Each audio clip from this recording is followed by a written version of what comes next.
Well, green energy, healthcare technology, high-speed rail, all of these are places where Siemens is very, very involved. And the CEO of Siemens USA, Eric Spiegel, joins us now to talk about it. The last quarter, pretty good, a 12% increase in profit. For the first time in 7 quarters, sales and orders intake grew. So obviously a corner has been turned here for Siemens. What do you think is driving it? Is it big business spending?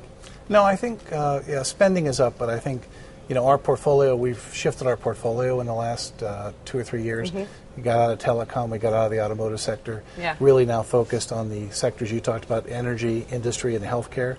And those sectors are moving ahead. Those are all sectors where in the U.S. you have a lot of government spending, a lot of stimulus spending. You have regulation that has dramatically changed in healthcare. How much have the U.S. government's moves improve Siemens' business? I think the stimulus has helped. A lot of the tax incentives have definitely helped, and especially in businesses like wind. Our renewable business is way up year over year. And so we're seeing continued spending there. We're seeing a lot of spending on things like energy efficiency.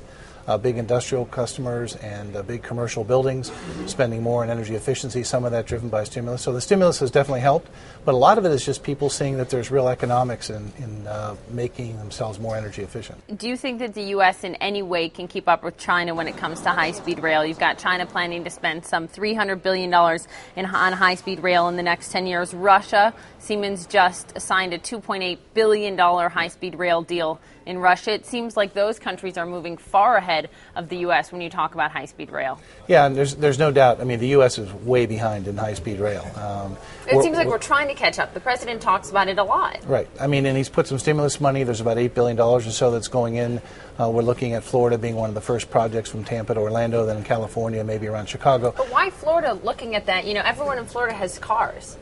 Yeah, well, the problem is you've got to get started somewhere. We have cars everywhere in the U.S., and we have no high-speed rail. And as you said, other countries are moving out very fast. One of the reasons our numbers are up as well is our mobility, our rail business globally is doing very, very well. As you said, big orders in Russia and China and everything. But we have to get started somewhere, and I think those are projects which make sense. The rail business really makes a lot more sense as you extend it and expand it. The economics get better and better as you link more markets together, and that's, I think, what we need to get to eventually. Siemens has really benefited from the stimulus plan. Whether you talk about green energy or whether you talk about high-speed rail, it's been in areas where Siemens is focused. In terms of job creation, that's what everyone cares about right now. How many jobs has Siemens created in those sectors, and largely because of stimulus spending?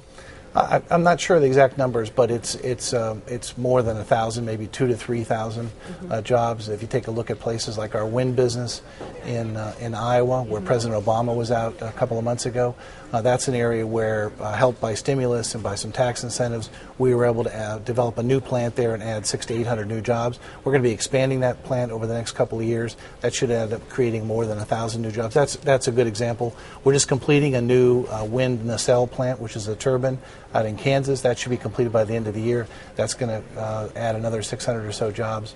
Hopefully the Sacramento, the high-speed rail we talked about, is going to add multiple hundreds of jobs. So a lot of these areas the stimulus is having an impact on new jobs. Are these long-term jobs?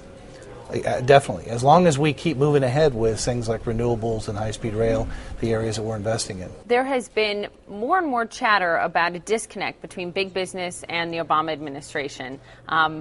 Have you noticed any of that? And what is Siemens' take when it comes to the Obama administration being, quote-unquote, business-friendly?